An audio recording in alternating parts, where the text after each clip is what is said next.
Hello there, Digidestined. It is your boy Shrek here with a deck profile of Royal Knights.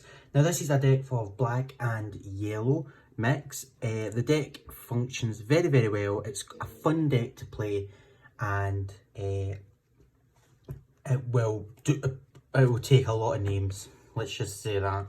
The deck kind of functions like security control, however we can get into that as we go into the video. So let us begin with eggs. So to start off we have 1 Cupidmon and 4 Upamon. Now with your eggs, it doesn't matter what you're playing. If you've got the yellow eggs, that's all you're using the eggs for. You've not got anything to digivolve into, and so it doesn't matter what eggs you do. I play 5 eggs just so my opponent doesn't know what I'm playing, but that's just kind of like psychological play. Most people can just literally play that 1 egg and that'll be it.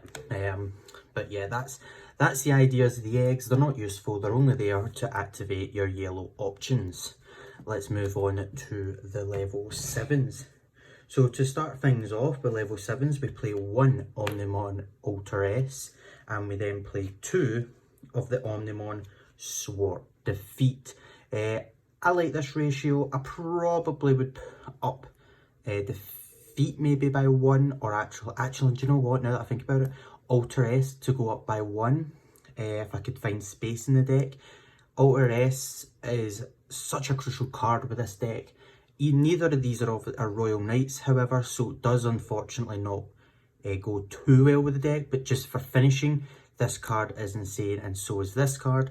This card is here because of the bonds they match up, so like Gabumon Bond of Friendship and Agumon Bond of Courage, Bravery, whatever you want to call it.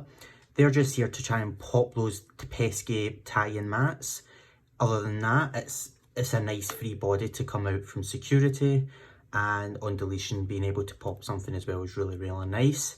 The Omnimon Alter S, however, that we always want to obviously play by digivolving, and it is when digivolving you digivolve by all Digimon on the field by 1, and then you delete all Digimon with 5000 DP or less, and then it's when attacking effect, which is what's really good about the deck.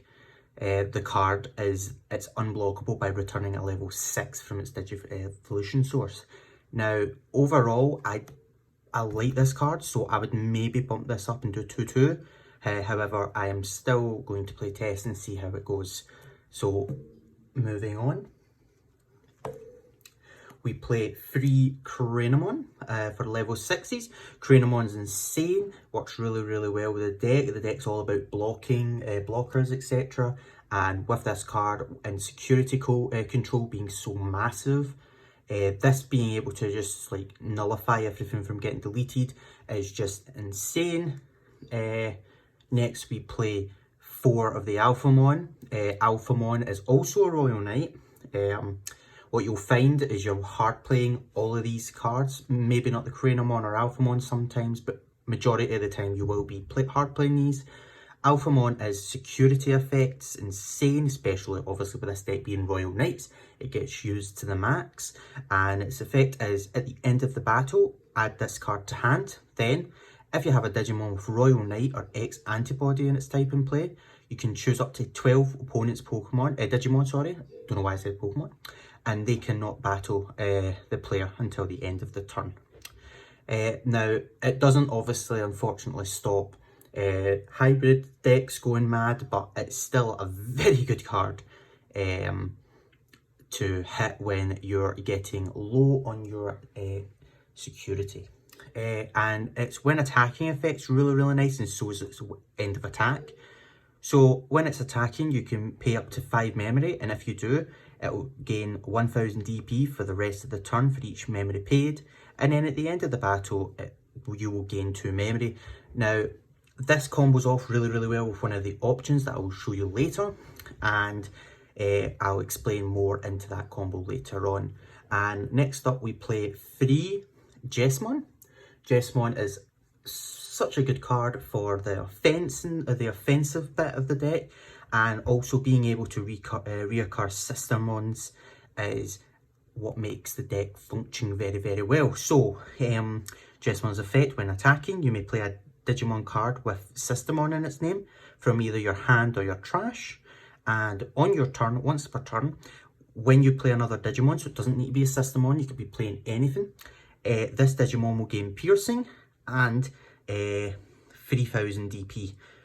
So it kind of helps with those big numbers. And again, there is another combo which I'll show you later on with this card, and another option that will make the deck, which makes these cards all broken on your attack.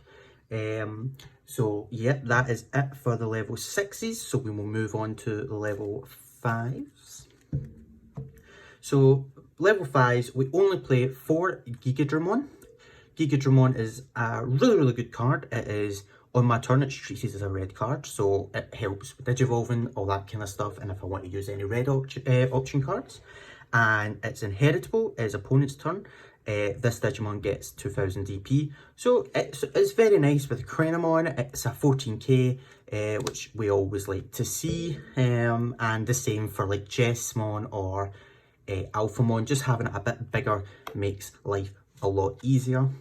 And that's it for level 5, so we'll go into level 4s, which we play 4 Mechanorimon, the best, probably arguably the best blocker in the game, and we play 3 Systemon CL. CL is really, really good in this deck because you get to maximise its all Huckmon, our cards with Royal Knight in their types, gain plus 2000 DP, and on play you gain a memory, which obviously works, which you mainly use with Jesmon's Call effect. Being able to stack these on the board and then have your only level 3 you play in the deck, which is Systemon Blank, which makes this a blocker, makes Crenamon kind of like nearly unbeatable and untouchable, for the only thing that it can actually kill it would be by reducing its DP to 0, because then it dies through game mechanic. And having CLs on the board makes it a lot harder for them to do such a thing. And obviously Systemon Blank making both of these blockers just adds to the kind of lockdown that you have as well. And that's it for your Digimon. Now moving on to the options. So to start things off, we'll go through the black options. When we play 4 Iron Fisted Onslaught. Iron Fisted Onslaught is a very good card with its effect being delete all your opponent's Digimon with the highest play cost, and that also activates when they're hit on security. So there's times where boards are massive, they've got like multiple Jesmons or like kind of stuff along those lines, or you've de-digivolved or something like that. This just helps win the game or clear the board, so then you can take more advantage or take more time to set up your board. Next we play 2 Ultimate Flares. I feel like this is, like, everybody knows what this card does, but if you do not, its main is you de-digivolve one opponent's Digimon by 3, and then you destroy or delete all your opponent's Digimon with a play cost of 3 or less. So it's really, really good one against like not security control, sorry, Rookie Rush and kind of like Gabu Bonds and Agumon Bonds, that kind of stuff, as it gets rid of those pesky level 3s that can end up winning games. We only play 2 of it in this deck because security control is such a big card and like kind of deck in the meta, so you're not really having to ultimate flare your opponent that like in any of those games, so just having 2 is just nice to have. Moving on for the last the last black option, which is Final Subagan Punch. This is the combo I was talking about earlier on with all your Crenamon, Alphamon and Jesmon. And its effect, which is so good, so it's a 2 cost. Main, one of your Digimon get plus 3000 DP until the end of your opponent's next turn. Then, if that Digimon has 1600 DP or more, this Digimon gains blocker, reboot, and security attack plus 1 until the end of your opponent's next turn. So being able to swing with, like, say, a Jesmon or an Alphamon with this attacking for 2 security, then being able to reboot it and still have it as a blocker option, which then Crenamon will stop it from dying, is just insane. And then its security effect adds it back to hand. but adds it to hand instead of going to the trash, which is very, very good. That's why 2 is enough. I probably wouldn't touch any of this kind of like ratio, as I feel like this ratio works perfect. Moving on to our yellow options, we have 4 Wyvern's Breath. Wyvern's Breath is just an overall insane card to have in this meta, with Beal Stars, blah blah, Jesmons, all that kind of stuff. And on the odd occasion, if it ever happens, the mirror match, Wyvern's Breath is your key to winning, because if they get Cranamon on the board before you, or you're both on a Cranamon, whoever runs out of Wyvern's Breath first will lose the game. So you've got to be kind of like careful on when to Wyvern's Breath your opponent's things. Other than that, it's just a good generic removal card for the board to get rid of those things that are very, very big. And its security effect lets it activate the minus 15,000 DP on one opponent's Digimon, which is really, really good. Next, we play probably the best memory boost in game, I would say, arguably, which is Reinforcing Memory Boost. It is such a good card for the kind of grindy game, which this deck kind of does most of the time. It's a 6 cost. Its main is reveal the top 2 cards of your deck. You place 1 on top of the security stack face down, and then the remaining card will go to hand. Then place this card in the battle area, and it has the delay, but it gains 3 memory instead of 2. Now, I don't mind paying 6 memory in order to add an extra card to hand, put 1 in security, and then later on in the game being able to pop it to make those hard plays a little bit less costly. So it's just an insane card, especially you'll see it a lot in security to control. It's just too good not to play it for. Next, we play the last option, which is free Holy Wave. Holy Wave is just there for that kind of recovery +1, being able to stall out security control to the late game, etc.